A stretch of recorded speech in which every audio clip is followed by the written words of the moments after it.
आज से ठीक 6.5 महीने पहले यानी कि फरवरी महीना में 10 फरवरी को पिछली सरकार में मुख्यमंत्री पद पे रहे रघुवर दास ने एक सवाल खड़ा किया था और वो सवाल था मुख्यमंत्री हेमंत सोरेन से जुड़ा हुआ खनन पट्टा का। ज़्यादातर दर्शकों को मालूम चल गया है कि आज संभवतः शाम तक यह सार्वजनिक भी हो जाएगा कि हेमंत सोरेन की विधायकी चली गई है।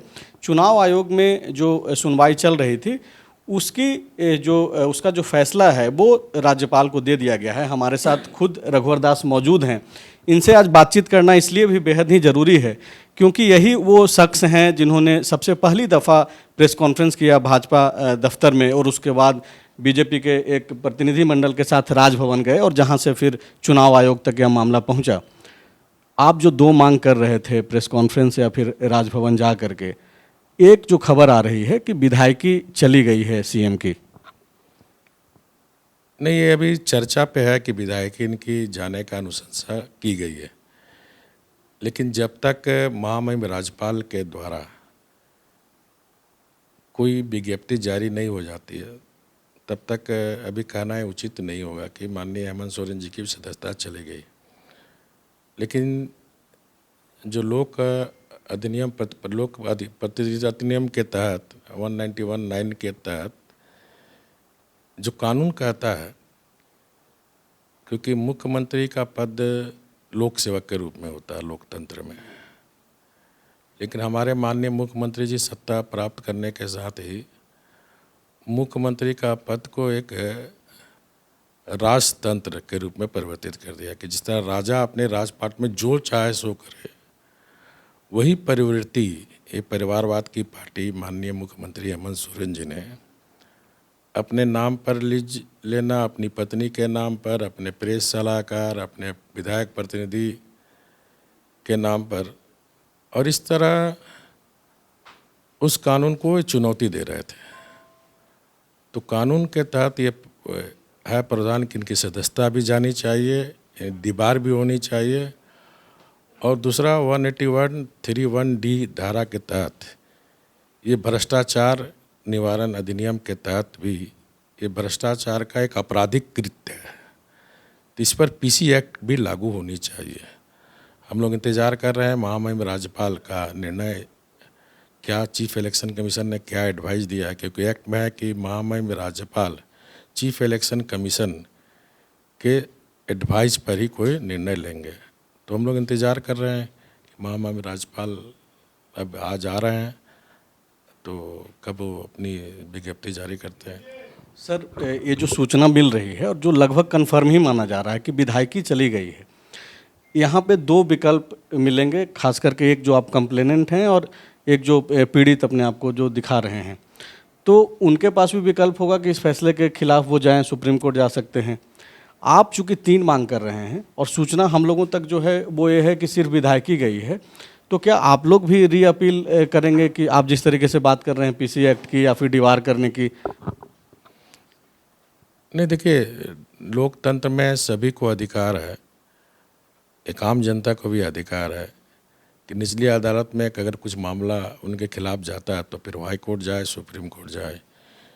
ये लोकतंत्र में संविधान ने सबों को अधिकार दिया है, तो जो भी निर्णय आते हैं तो स्वतंत्र है, कहीं भी अपील में जा सकते हैं। एक जो कयास लगाए जा रहे हैं और लगातार खास करके वो इसलिए भी चर्चा पे बल मिल रहा है झारखंड में कि जो बीजेपी के जो कई बड़े नेता हैं, सांसद हैं या फिर प्रदेश अध्यक्ष के पद पर हैं, वो लोग जिस तरीके से ट्वीट कर रहे हैं, सोशल मीडिया पे अपनी बातें रख रहे हैं, तो चर्चा यह है कि क्या आप लोग सरकार भी बनाएंगे या फिर और इसके लिए क्या आंकड़े हैं आपके पास? नहीं, देखिए, एक काल्पनिक प्रश्न है ये।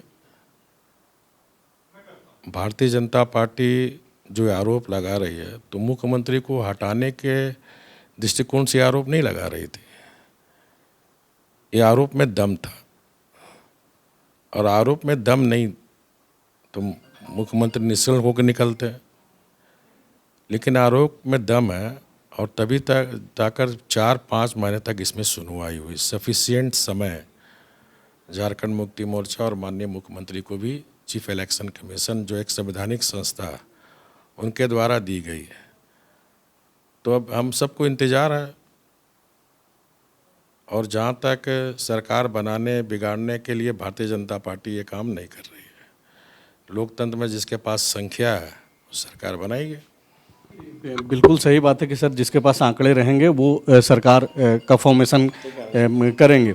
लेकिन आप देखेंगे कि जिस तरीके से 3 विधायक जो पकड़े गए कोलकाता में, और बाकायदा एक जो यहाँ पे अरगोड़ा थाने में जो एफआईआर दर्ज कराई गई अनूप सिंह जो कि बेरमो से विधायक हैं, और उसमें बाकायदा इस चीज़ को मेंशन किया गया है कि बीजेपी किस तरीके से जो है प्रलोभन दे रही थी। ये थाने में और लिखित दस्तावेज में से है। तो ये तो कोशिश दिख रही है कि बीजेपी कहीं ना कहीं सरकार गिराने में लगी हुई है, और ऐसा विपक्ष का आरोप है।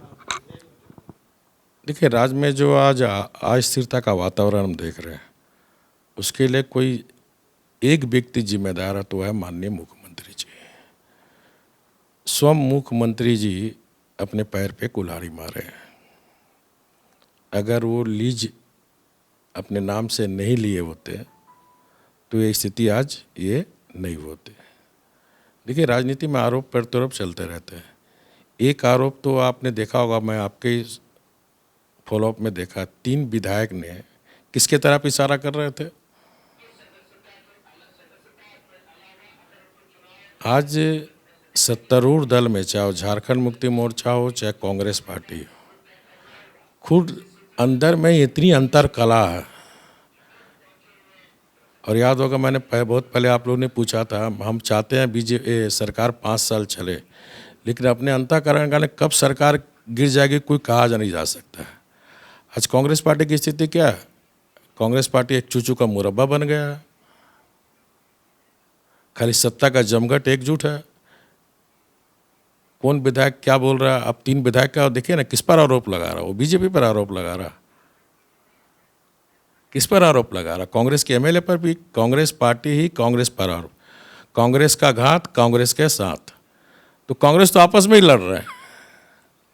यहाँ बीजेपी का मतलब रघुवर दास ये बोल रहे हैं कि अगर सरकार ये कंटिन्यू नहीं हो पाती है, 5 साल अपना कार्यकाल नहीं कर पाती है, उसकी वजह कांग्रेस और जेएमएम के विधायक।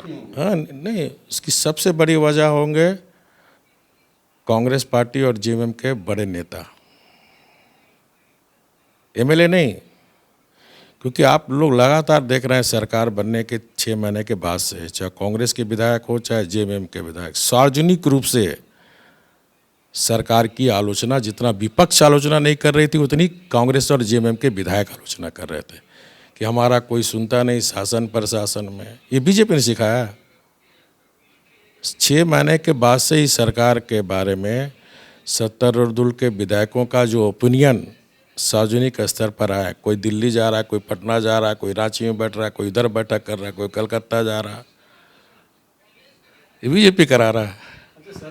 जो काफ़ी गंभीर आरोप लग रहे हैं, सिर्फ झारखंड बीजेपी के ऊपर नहीं, पूरे बीजेपी के ऊपर, और देश भर में जो भी विपक्ष में लोग हैं या फिर जो बीजेपी के विपक्ष में जिनकी सरकारें हैं, जो बोला जाता है कि गैर बीजेपी सरकार, वो लोग ये आरोप लगा रहे हैं कि ईडी हो या फिर सीबीआई या फिर जो भी जो व्यवस्था है, सेंट्रल एजेंसी या फिर चुनाव आयोग, वो कहीं ना कहीं एक तरीके से जो है गाइडेड बाय सेंट्रल गवर्नमेंट हो रहा है और चल रहा है इसी तरीके से। मैं आपको सिर्फ झारखंड के उदाहरण दे रहा हूँ।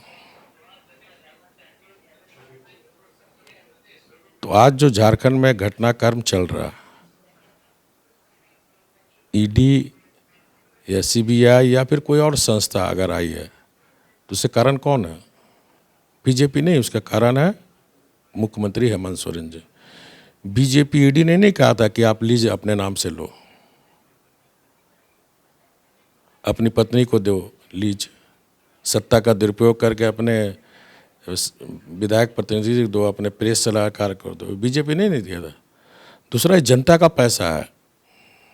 और आपने देखा होगा लाल किला से माननीय प्रधानमंत्री मोदी जी ने भ्रष्टाचार और परिवारवाद, देश के आज़ादी के बाद से ये 2 परिवारवाद की पार्टी, चाहे जम्मू कश्मीर में हो, चाहे बिहार हो, चाहे उत्तर प्रदेश हो, झारखंड हो, चाहे आप तेलंगाना हो, ये परिवारवाद की पार्टी क्षेत्रीय भावनाओं उभार कर सिर्फ अपनी परिवार की संपत्ति को बढ़ाने का काम किया।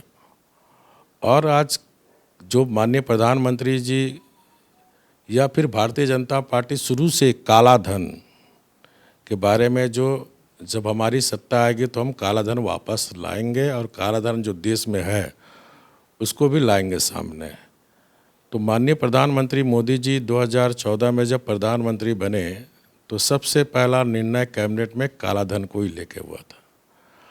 तो देश के अंदर भी तो हजारों करोड़ काला धन है। ये भ्रष्ट अफसर, भ्रष्ट नेता, भ्रष्ट व्यापारी आज सब निकल रहा है, चाहे वो कर्नाटक हो, चाहे झारखंड हो, चाहे बिहार हो, चाहे तेलंगाना हो।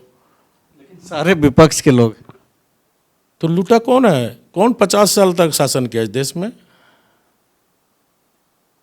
और वो विपक्ष के लोग जो आपके पाले में चले गए हैं, आपकी पार्टी में चले गए हैं, सवाल तो हो रहा है कि वो लोग पे कोई कार्रवाई नहीं। आरोप पर तो आप लगाओ, तथ्य देकर आरोप लगाओ। देख मैं तथ्य देकर आरोप लगाया, कार्रवाई हो रही है। राजनीति में आरोप पर तो अब तो चलता है, लगाते रहो आरोप पर तब, लेकिन तथ्य के साथ आप लगाते रहो, आरोप करते रहो। आखिरी आप बताओ, 8 साल हो गए, 8 वर्ष में केंद्र में किसी मंत्री पर, किसी पर आरोप आज तक लगा? 5 साल हम लोग ने बीजेपी सरकार दी थी, जोगी जी भी 5 साल चलाए उत्तर प्रदेश में, कोई आरोप लगाया? विपक्ष यहाँ भी आरोप पर तो लगाते रहे, लेकिन 2.5-3 साल में एक प्रूफ कर पाया? लेकिन आपके ऊपर तो वैसे भी जांच के लिए तो अरे जांच करते रहो ना, जांच करने को 3 साल हो गया भैया। आप कितना दिन हो गया, कितना आप उसके लाओ 3 साल और कितने दिन लगो जांच में?